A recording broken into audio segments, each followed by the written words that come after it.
There are perks to working for the Foundation. A nice cabin on a restricted reservoir. A private dock of my own where I can moor my baby. My baby being a classic 1948 Hutchison 26 Sport utility that I restored with my own bare hands. They tell you to find a hobby and a passion when you retire. I found my lucky 6 rotting in a backyard about 10 years ago and have shown her nothing but love, a steady income, anonymity from snoops, and protection from my enemies.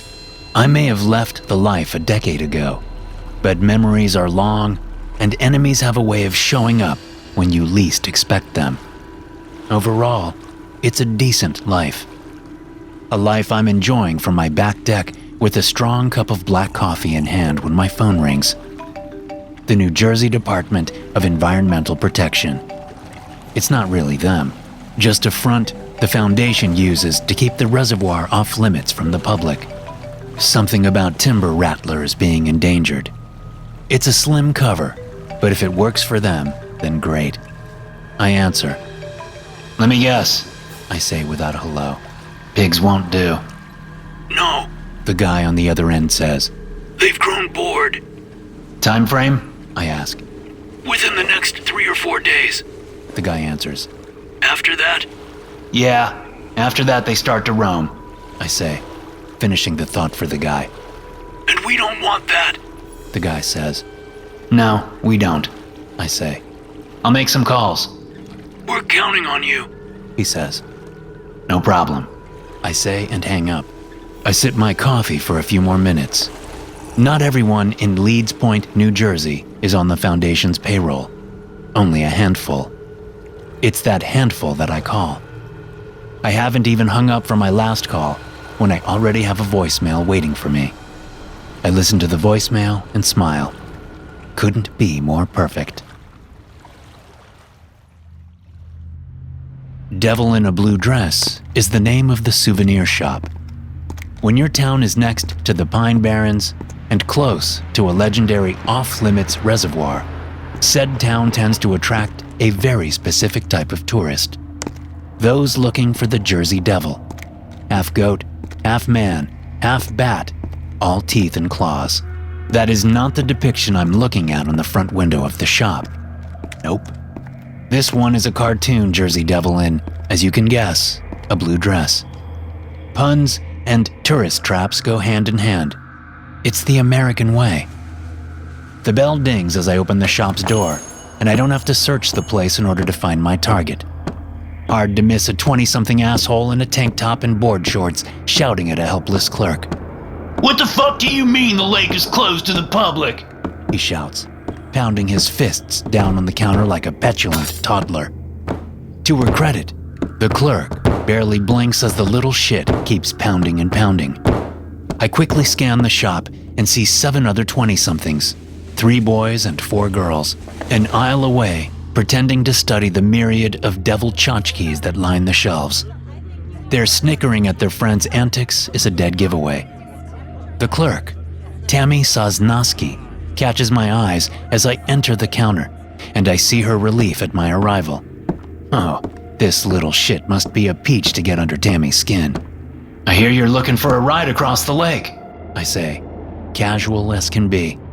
I press my shoulder up against the little shit's shoulder and act like we're spies in some Cold War novel. "I may be able to help." "Who the fuck are you?" the little shit asks as he turns to face me. I give a slight head nod to Tammy, and she hurries into the back room. The move surprises and impresses the little shit, which is exactly the response I am looking for. "I'm the guy with the only boat on the lake," I say with a huge smile. The little shit almost flinches at my smile. I smile wider. "You got room for my crew?" he asks. The others have moved closer and are listening. "I do," I say, "but it'll cost you." The little shit snorts and pulls out a huge wad of cash, all hundreds. "How much?" he asks and starts peeling off hundreds. "Oh, it's gonna cost you way more than cash, you little shit." But I don't say that.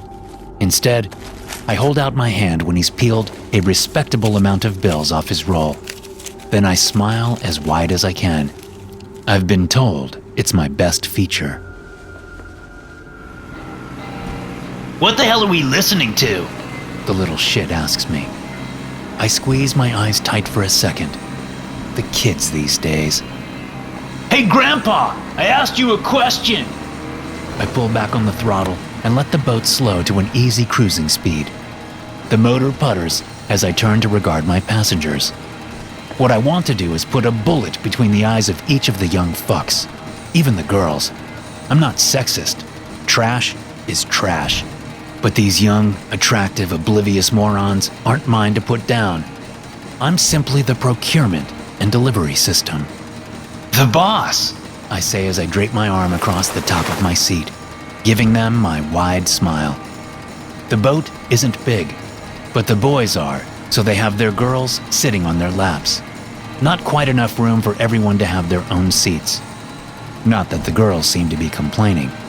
They're having a great time, and I turn my smile on the one with the least bleach in her hair. You know the boss, right? I say directly to her. She shakes her head. Bruce Springsteen? How can you be from Jersey and not know the boss? We've heard of Bruce Springsteen, The little lead shit says. Everyone has. But I ain't paying you to play the moldy oldies, Grandpa.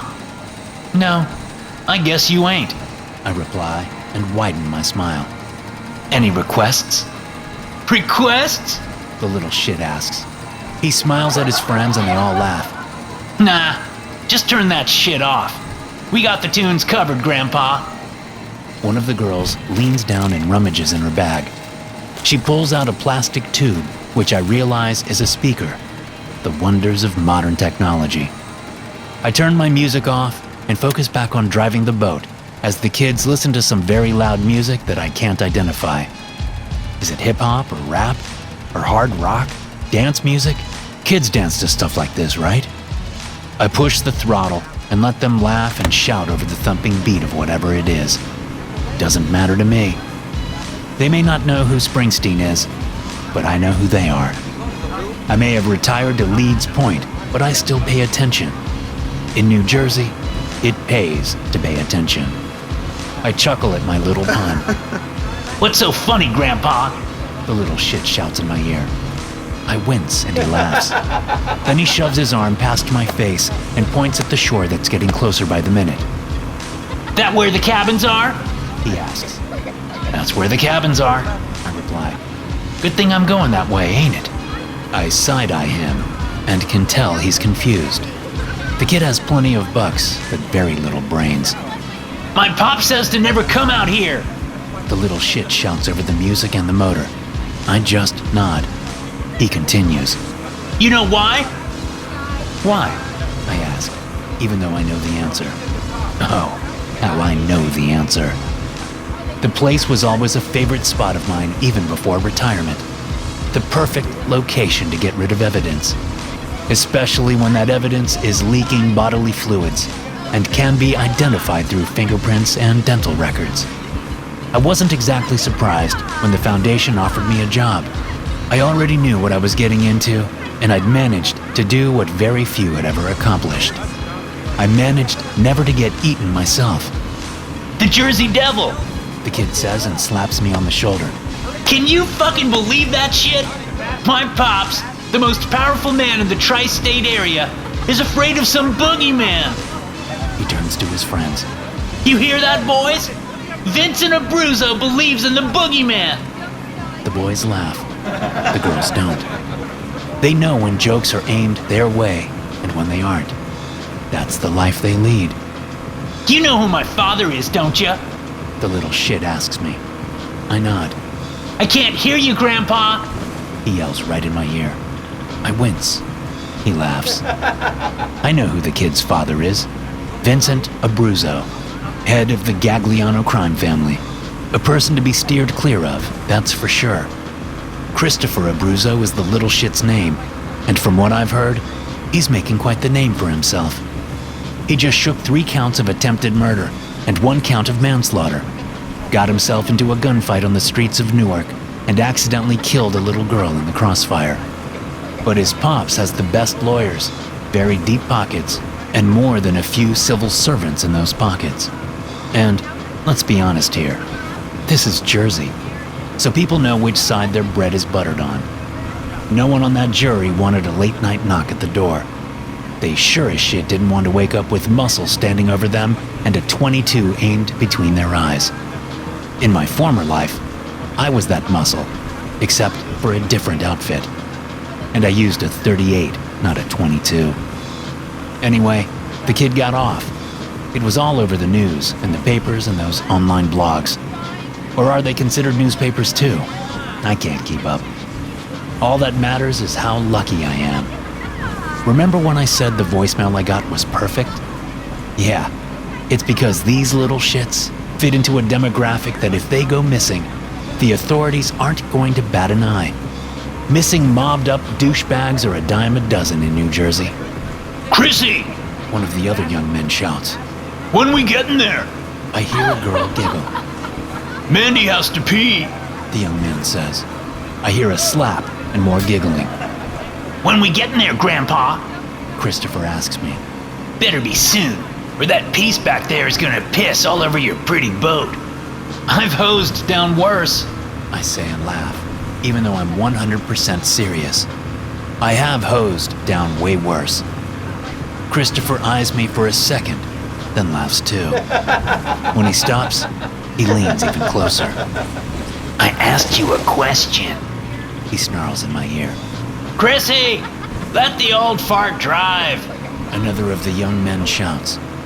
How's about you shut the fuck up, or you can fucking swim the rest of the way, Christopher bellows. See that shore ahead of us? I say. Yeah, so? Chrissy replies, focusing back on me. That's it, I say, and turn and face him full on. Blood Beach. Blood Beach?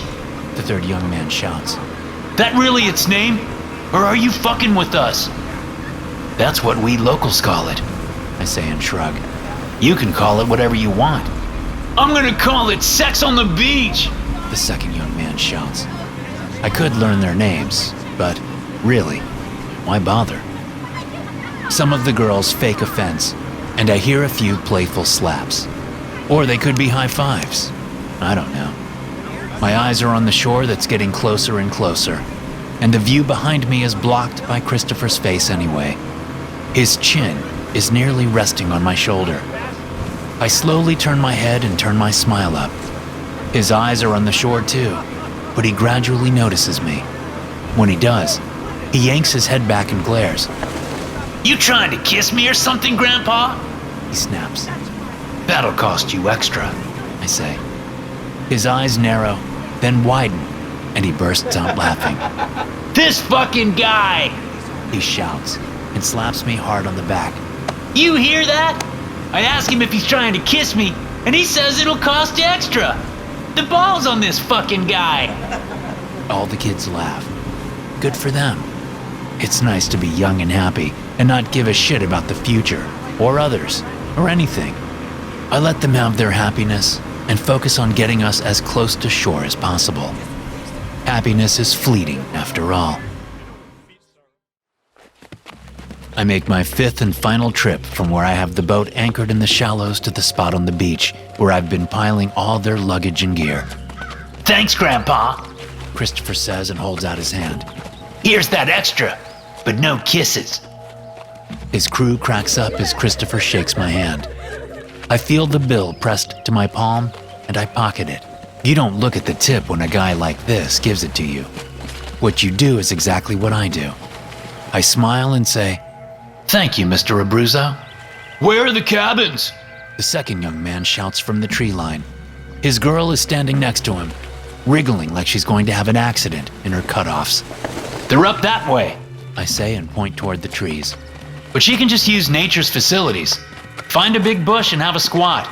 Oh, I know where the big bush is, the third young man says and pinches his girl's ass. She squeals and slaps his hand away. Oh, to be young again. Keep your eyes respectful, Christopher says to me. The look in his eyes is less than respectful. I'm sorry, I say and focus back on him. You will be if you keep checking out our girl's tits, Grandpa. he says, and the look in his eyes grows darker. Oh, I wasn't looking at their tits, I say, my smile creeping back into place.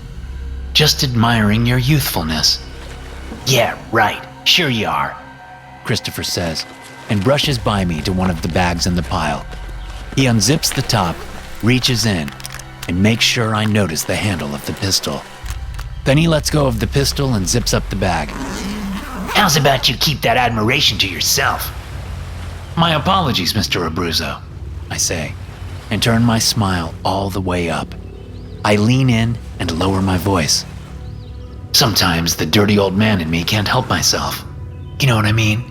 Yeah, well, that dirty old man better stay in your pants, Grandpa, He says. if you know what's good for you.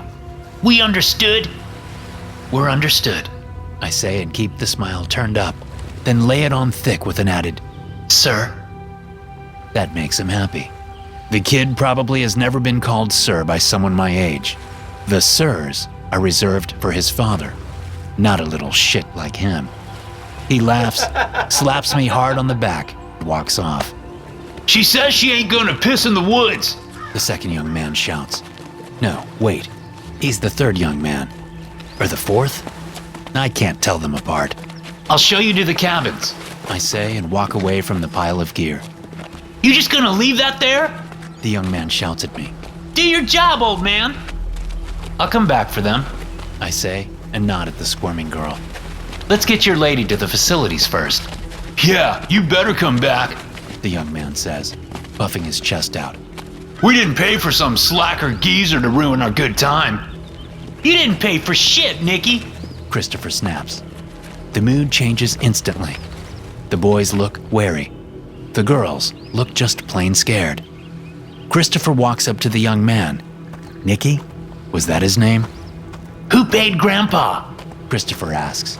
He gets closer and closer until his nose is almost touching the kid's face. You saying that you paid for this trip, Nicky?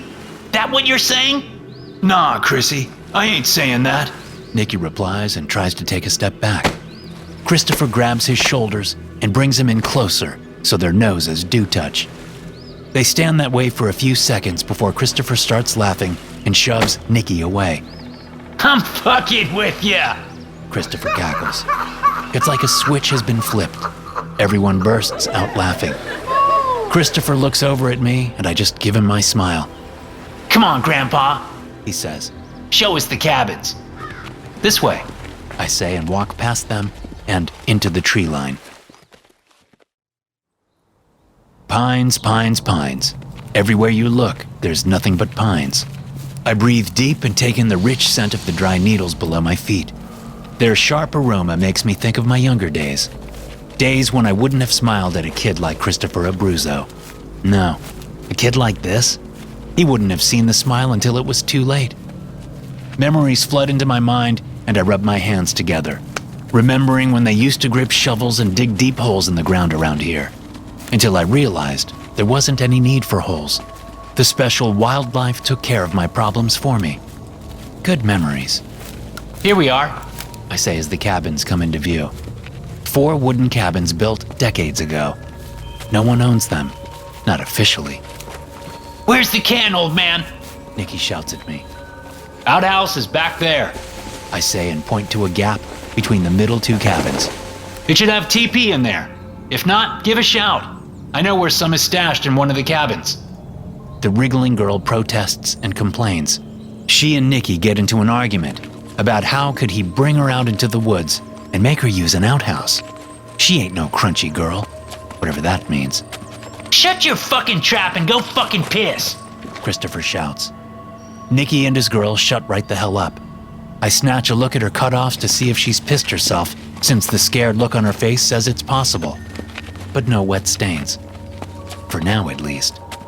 Later, there'll be plenty of stains, I'm sure. The girl gives Christopher a weak smile and hurries between the cabins. After a few seconds, we hear hinges squeal and a door slam, and some cursing and complaining.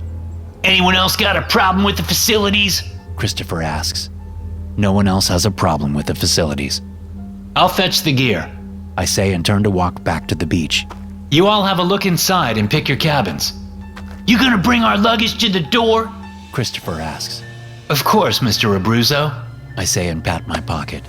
That's what the extra gets you. He gives me a finger gun and finds his girl. I hear the kids laughing and shouting behind me as they argue over who gets what cabin. In a couple of minutes, I'm back with the gear. My first thought is to go through all the bags just to see what weapons they brought, then toss those weapons into the reservoir. That's what I would have done back in the day. Today, I pick up the luggage and throw as many straps over my shoulders as I can, then hike it back to the cabins. It's not like their weapons will be of much use. The kids give me a lot of shit for not automatically knowing whose luggage is whose and which cabin is whose. They laugh and fuck with me, saying to move this bag to that cabin and this bag to that other cabin. I let them have their fun and smile and laugh as I shuffle back and forth, delivering the same bags to different cabins over and over, until Christopher gets bored. Fucking knock it off. He snaps. You're gonna give the old man a heart attack. Then who's gonna pick us up on Friday? Friday? I ask. You wanna stay here 4 nights? Yeah. That a problem for you, Grandpa? Christopher asks. You got somewhere to be on Friday? I shrug and smile. Not me. I point at the gear piled by the fire pit. But you're gonna run out of food by Wednesday.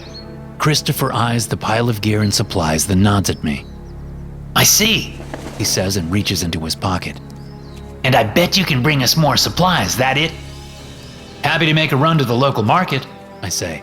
I can be back tomorrow morning. Will that work for you, Mr. Abruzzo? He eyes me and licks his lips, then calls over his shoulder. This fucking guy! All eyes go from Christopher to me. My smile beams. Here! Christopher says, and pulls out his wad of cash. He peels off 200, pauses, and then peels off 2 more. Make sure you get us the good burger meat. And eggs and bacon! One of the young men shouts. He gets a withering look from Christopher. What? I like eggs and bacon. You got that? Christopher asks, focusing back on me as he hands me the cash.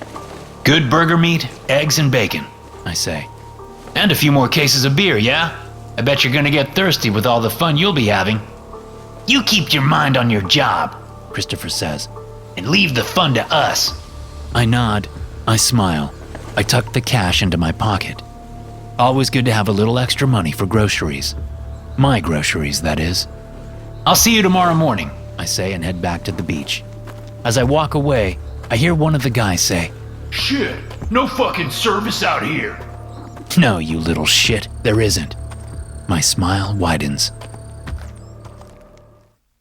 I sat on my back deck all night, waiting. At about 3 in the morning, I heard the echoes of gunfire from across the lake. I strained to hear screams, but the wind wasn't cooperating. I hate it when that happens. After an hour of listening hard, I realized the show was over, poured out the beer I'd been sipping, and went to bed. Now, my motor idles as I study the shore. There's a lot of blood on the beach. Oh, how I smile. I drop anchor and wade to the beach. Some of the blood is fairly fresh. Looks like the wildlife was at work until just before dawn. Hey, I get it. Sometimes you rush through the buffet and pile everything on at once. And sometimes you put a little of this on, go eat, come back for a little of that, go eat, and come back for a little of something else. I pull the long knife from its sheath on my hip and keep the blade close to the side of my leg. They're nocturnal, but I didn't get to retire in a business that no one retires from because I'm stupid. Bullets may not stop them, but they have hearts, and I can cut a heart out in less than 2 seconds. I've had practice. 1, 2, 3, 4, 5, 6, 7. That's how many bloody trails lead from the woods to the beach. That means there's actually one left, and I have a feeling I know who it is. Hello? I call out. No response. Hello? When I reach the cabins, I can easily hear the sobbing. Not from a girl, no, from a young man. Christopher? I call out. The sobbing stops. The door to the first cabin opens and a sad, sad sight steps out onto the porch. All his bravado is gone. What I'm left looking at is a scared kid who just wants to go home. A scared kid that's also covered in blood and has scratches and cuts all over his face and chest. His shirt is pretty much ribbons. I'd wonder why he keeps it on at all. Except after years of being in my profession, you realize people will hold on to anything to feel even the slightest bit of safety. I guess Christopher's safety is keeping his shirt on. I set a camping chair up right next to the fire pit and nod at it. Have a seat, Christopher, I say. Come tell me about it. He doesn't argue. He doesn't yell. He steps off the porch and does exactly as instructed. He takes his seat, and I know he won't be a problem. He's sitting in a chair coated in dried blood and hasn't seemed to notice. The broken are so pliable. Tell me, I say and crouch down. So he does. We were looking for Maggie, He says and swallows hard. and then Marcus. He looks around, probably for something to drink. I snap my fingers and bring his attention back to me. Maggie and Marcus were missing? I ask. He nods. I motion for him to continue. We didn't find them. He says. Not exactly. Oh? I ask. We found a body, He continues. but it was hard to tell what it was. You couldn't tell if you found a human body or not? I ask and laugh. How's that possible? It was all guts and hunks of bone. He says and shivers. A pile of it on the trail. That was right after the sun went down? I ask. How'd you know it happened after the sun went down? He asks, surprising me. The little shit still has a little bit of punch in him. I'm a local. I say and leave it at that. He narrows his eyes but nods and continues. It was probably around midnight when I heard the screams. He says. Nicky's and his girls. I was out of my cabin with my Glock and run into his cabin, but it was too late. What's his girl's name? I interrupt. What? His girl's name. I repeat. Sonia. What does that matter? Just curious. I want to keep the body straight. He jerks back as if I'd shocked him. Oops, I got cocky. Go on. I say and bring out a sad, understanding smile. Tell me about Nicky and Sonia. Why was it too late? The blood, He says, and hooks a thumb over his shoulder at the cabins. the inside of the cabin was sprayed with it. He shakes his head. No, not sprayed. Painted. Blood was everywhere. Buckets of it. All over the cabin. Yes, you said that. I interrupt. No sign of Nicky or Sonia? No! He snaps. I already said that. You said it was too late, and there were buckets of blood painted everywhere. I responded. But no bodies? He shakes his head. And the others? I ask. The other young man and his girl. Carlo and Linda were next. He continues. Same thing. Screams and blood. He wrings his hands in his lap. So much fucking blood, man. Human bodies hold a lot, believe me. I say. I look around the site. What about your girl? His eyes slowly lift and find mine. Tears well and threaten to drip. He snorts a streamer of snot back up his nose. I watch as that little bit of spirit he'd been holding on to is finally all gone. I went to piss, He says quietly. I had my Glock and was gonna put a few rounds in whatever motherfucker dared come at me. This was about 3 a.m? I ask. He nods. I'm waiting for him to wonder how I knew the time, but he's lost in his memory. He came at me fast. He says. I opened fire and I know I hit it. Then I ran back to the cabin. What happened to your girl? I ask. She was gone when I got back. He says. Except for all her blood? I say. He nods. I stand and slide my knife back into its sheath. Now he looks very confused.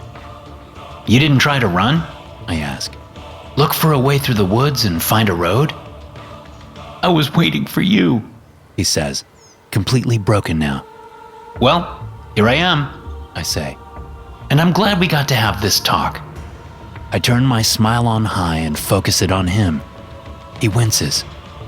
I'm leaving now. I say. What? He cries. He jumps up from his chair, but it only takes a hard push for me to sit his ass back down. So very pliable. Calm down, I say. When I come back, I'll have your father and his guys with me. You spoke to him? He asks, and I nearly burst out laughing at the hope and optimism in those words. Not yet, but I will. I say, which is the truth. I can bet the lucky 6 on it. Why can't I go back with you? Christopher asks. In case the others come back. I say with so much earnestness that he simply nods in agreement. I don't say anything else. I don't need to. Like I said, the broken are just so goddamn pliable. When I get back to the beach, I do a little housekeeping and erase the blood trails from the sand with a large log and then a pine bough. Then I'm in the lucky 6 and speeding back across the reservoir. I don't hear screams tonight either. The wind was blowing wrong again. Vincent Abruzzo isn't a large man. Not small either. Just medium build, medium height, with dyed black hair and an expensive suit. The guys behind him are big though. They're who I pay attention to when Abruzzo walks up my porch steps and sits in the empty rocker next to me. I can't get a hold of my son, he says without any introduction or preamble. I was told you know where they are. Your son, sir? I ask, then take a sip of my half-finished lemonade. Lemonade on the porch in the evening? Retirement bliss. Is he one of the young men I took across the reservoir on Monday? I believe he is, he says and turns to me. I turn to him and smile my smile. He frowns. Do I know you? He asks.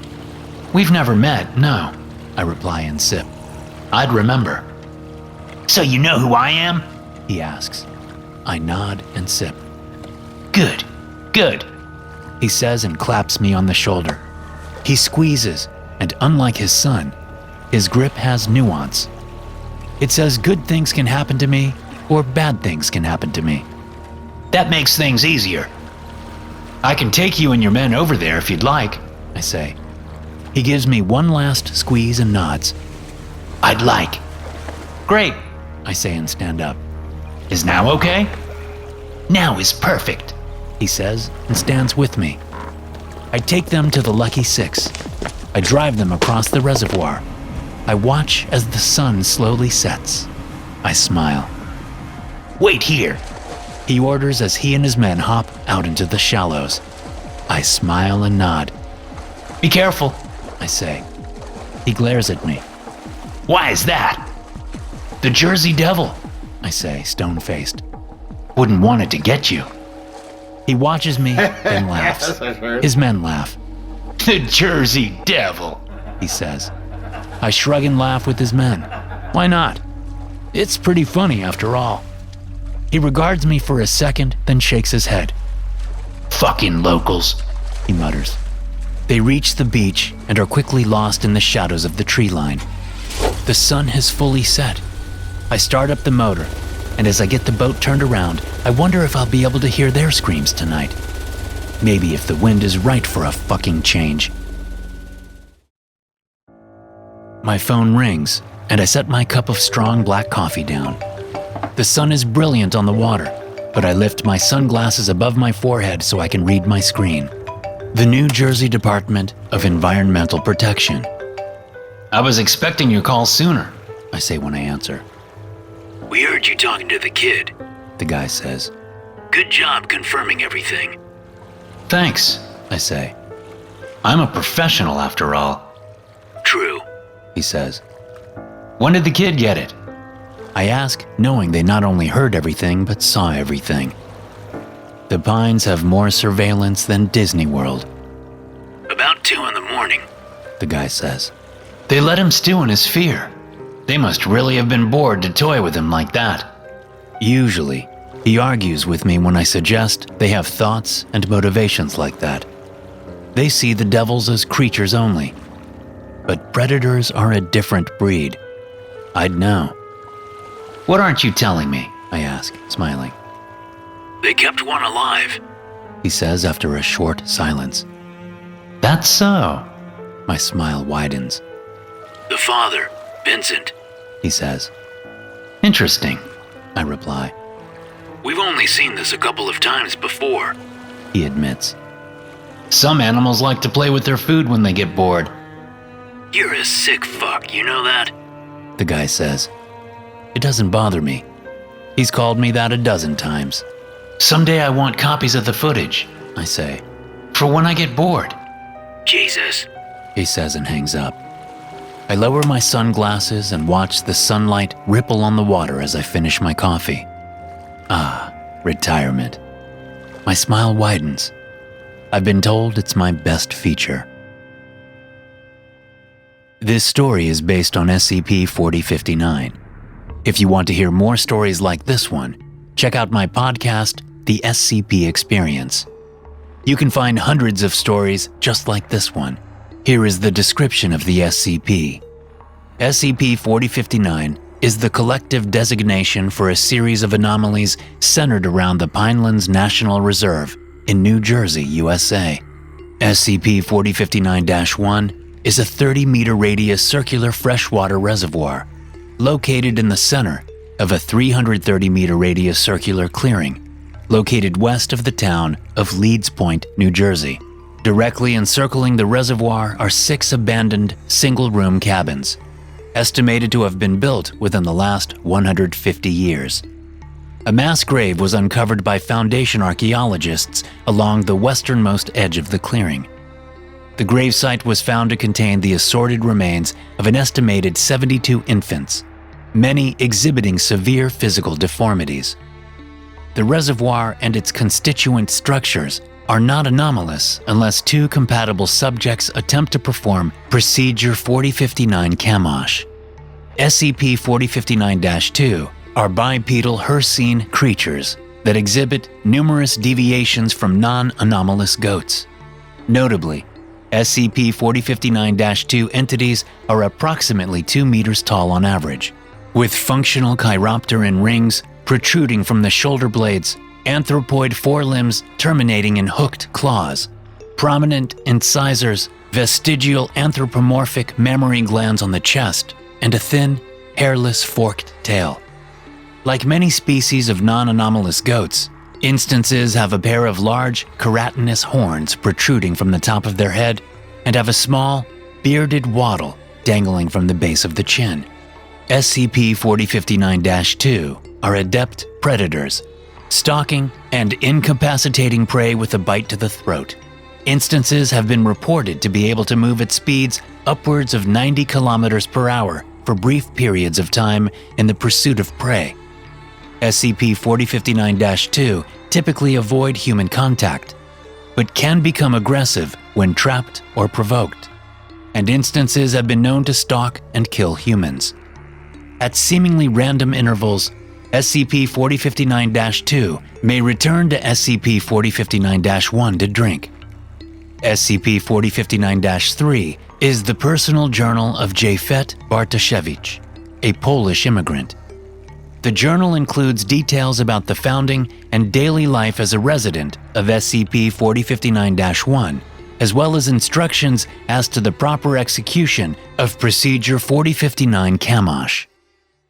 Thanks for listening. If you enjoy these stories, be sure to subscribe to the podcast and check out some more of my episodes here.